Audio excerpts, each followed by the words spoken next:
À Victoriaville, le rêve devient réalité. L'hôpital Hôtel-Dieu d'Arthabasca se transforme et passe d'un projet de 54 millions à une ambitieuse métamorphose de 360 millions de dollars. Comment vous recevez ça, qu'on va moderniser, agrandir l'hôpital pour la région? Moi, je suis d'accord avec ça, parce qu'on n'est jamais assez avancé dans la société. Oh, bien, c'est super intéressant. On va avoir de meilleurs soins. La technologie va être encore meilleure. Moi, c'est juste du plus. Hein. Si ça s'agrandit, c'est qu'il y en a besoin. C'est ça qu'il faut prendre ça comme ça. Parce que la population augmente. Il y en a qui viennent de l'extérieur de Victo aussi. Plus on a de malades, plus on a besoin que ça soit agrandi. Fait que c'est quelque chose de bien pour la population, pour Victoriaville aussi. Moi, j'adore ça. C'est parfait. Est-ce que vous pensez que la modernisation, l'agrandissement, ça va contribuer à améliorer la qualité des soins? Il n'y a pas d'erreur que ça va faire du bien. Bien, j'espère. En tout cas, je le souhaite. Moi, à date, j'ai rien à dire, OK? Je suis suivie régulièrement par un médecin. Mais à date, oui, j'espère que ça va être bien, que ça va même en s'améliorant. Plus c'est grand, plus on va avoir de médecins, puis plus ça va être favorable pour nous autres. Imaginez une époque où l'hôpital s'apprêtait à vivre un changement colossal. À l'aube de ce grand projet de modernisation et d'agrandissement, la direction avait déjà ciblé des besoins criants.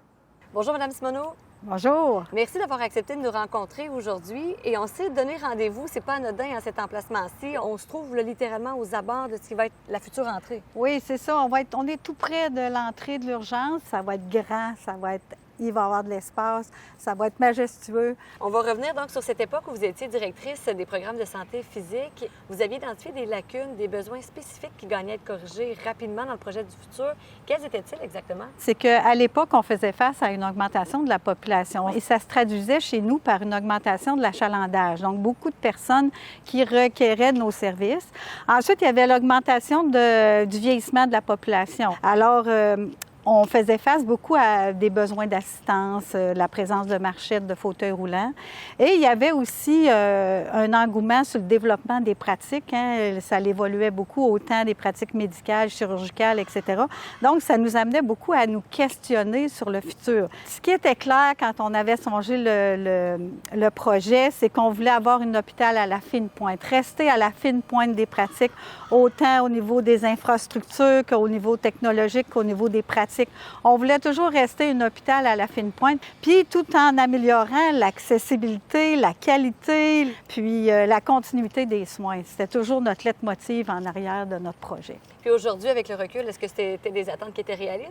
Ah oui, c'était réaliste, même que je pense que le projet a été bonifié, puis c'est encore mieux aujourd'hui que ce qu'on avait réfléchi à l'époque, parce qu'au fil des ans, bien, on voit aussi encore plus les problématiques qui étaient déjà émergentes à l'époque. C'est ça, je trouve ça impressionnant de voir à quel point on était situé loin dans le temps et on devait imaginer sur papier les besoins du futur. C'est pas rien, ça, quand même. C'est pas rien, mais vous savez, on a consulté beaucoup de gens pour arriver à ce projet-là.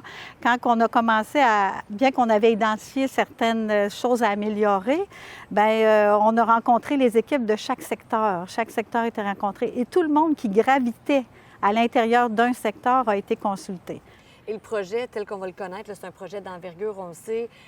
Mais n'empêche, il y a eu des améliorations, des bonifications qui ont été faites en amont dans les phases préparatoires du projet. Puis on a l'impression parfois, comme usager, que notre hôpital ne va pas si mal que ça, justement, vu toutes les améliorations qui ont été faites de fil en aiguille. Je pense, entre autres, à la pédiatrie. Oui. Et ça, déjà, juste sur papier, c'était oui. convaincant pour du recrutement de main-d'œuvre. Exactement. Ça, c'est un bel exemple parce que le projet va nous amener aussi à garder notre personnel parce qu'on avait ce souci-là à l'époque parce que la pénurie de main-d'œuvre, c'est pas d'hier qu'on y fait face.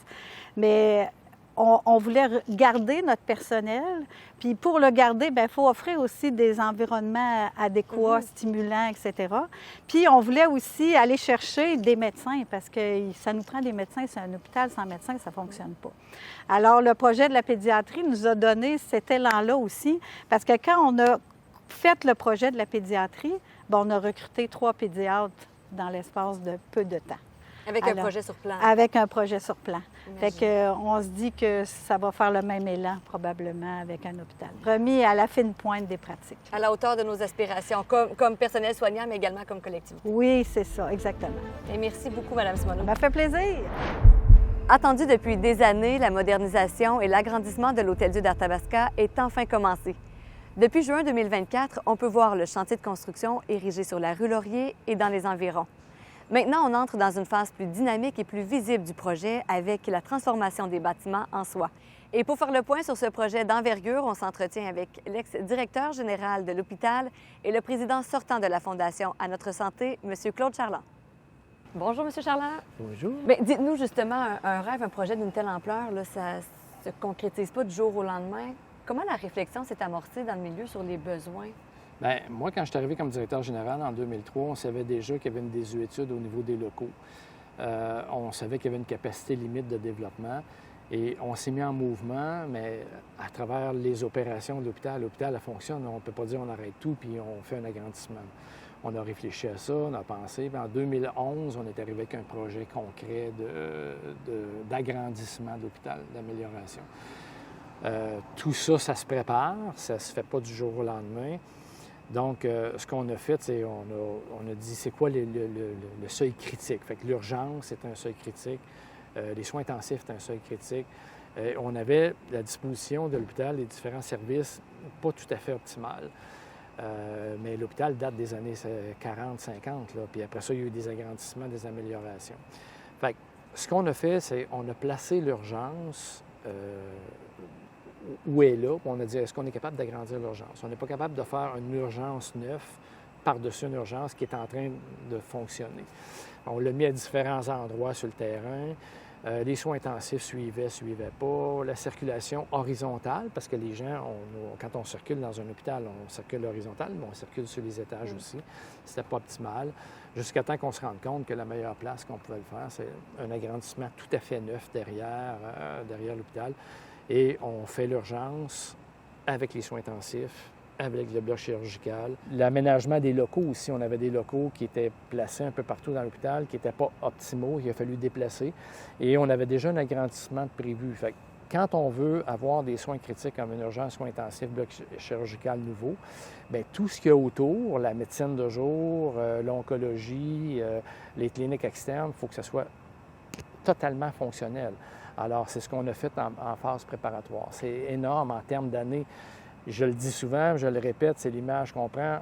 C'est comme si on réparait un avion pendant qu'il est en vol. Ah, je l'aime, cette analogie-là. Je trouve qu'elle est vraiment évocatrice. Oui, c'est ça. On est dans un hôpital, les gens dorment dans un hôpital, fait qu'on ne peut pas dire on va faire les travaux de nuit pour ne pas déranger, c'est pas possible non plus.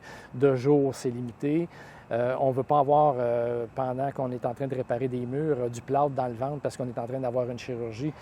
Et donc, les contraintes sont gigantesques. On parle d'à peu près 6 fois le temps et l'énergie à mettre dans les rénovations d'un hôpital par rapport à si on faisait des bureaux où il n'y a personne qui existe, là. Il n'y a personne qui travaille là. La qualité d'établissement, le rêve que ça représente pour notre communauté, ouais. je veux dire, ça va être un hôpital qui va faire certainement des envieux. C'est ça, ultra-moderne.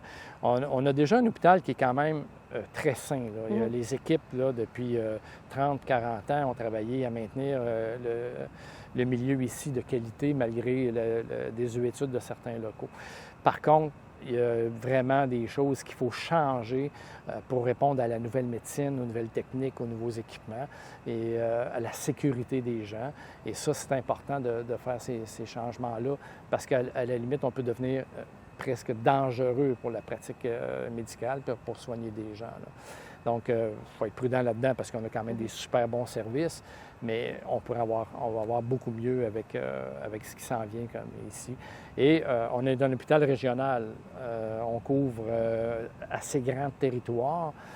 Il faut être capable de donner une très, très grande plage de services à l'intérieur de l'hôpital ici, là. Donc, il y a eu plusieurs phases préparatoires. Revenez un peu sur ces différentes étapes clés là, qui ont permis de déployer le projet dans son ensemble. Bien, une fois qu'on a déterminé c'est quoi l'ampleur du projet, il faut être capable de positionner l'hôpital pour être capable de se concentrer uniquement sur ce projet-là. On ne peut pas tout faire en même temps. On va se rappeler ici, il y avait une aire d'entrée pour les voitures qui déposaient les gens à l'entrée avec un viaduc.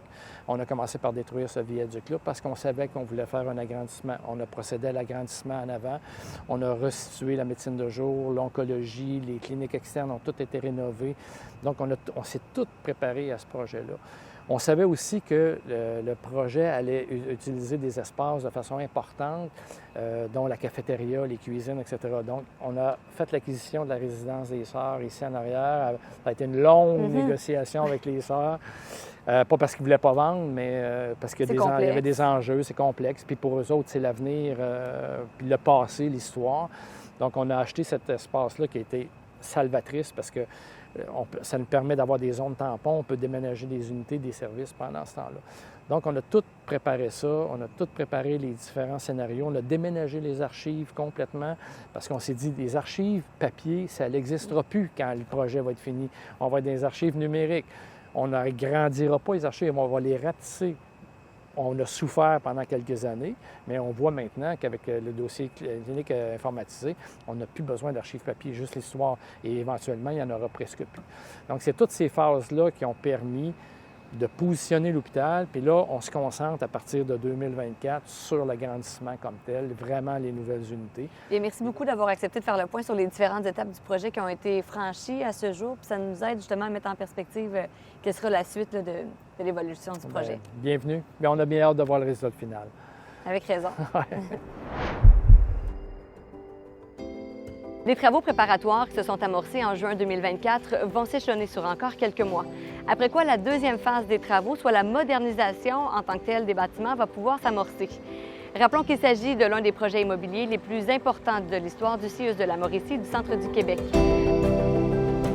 Vous pouvez continuer de soutenir les différents projets de la Fondation À notre santé. La campagne 2024-2025 concerne le projet de gériatrie. Votre soutien est essentiel pour assurer un avenir en meilleure santé à notre collectivité.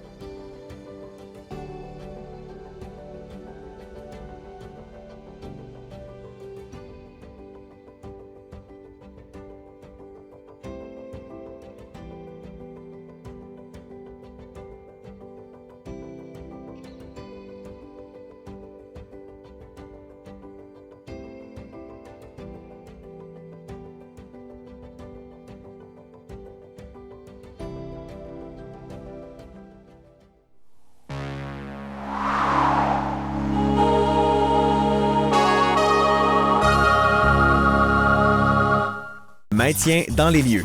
Tout locataire a un droit personnel au maintien dans les lieux et il ne peut être expulsé que dans certains cas prévus par la loi. De plus, les aînés sont également protégés et ne peuvent être évincés que sous des conditions minimales. Le propriétaire ne peut pas non plus harceler un locataire pour qu'il quitte les lieux. Il ne peut se faire justice lui-même. Il doit s'adresser à la Régie du logement, même pour non-paiement.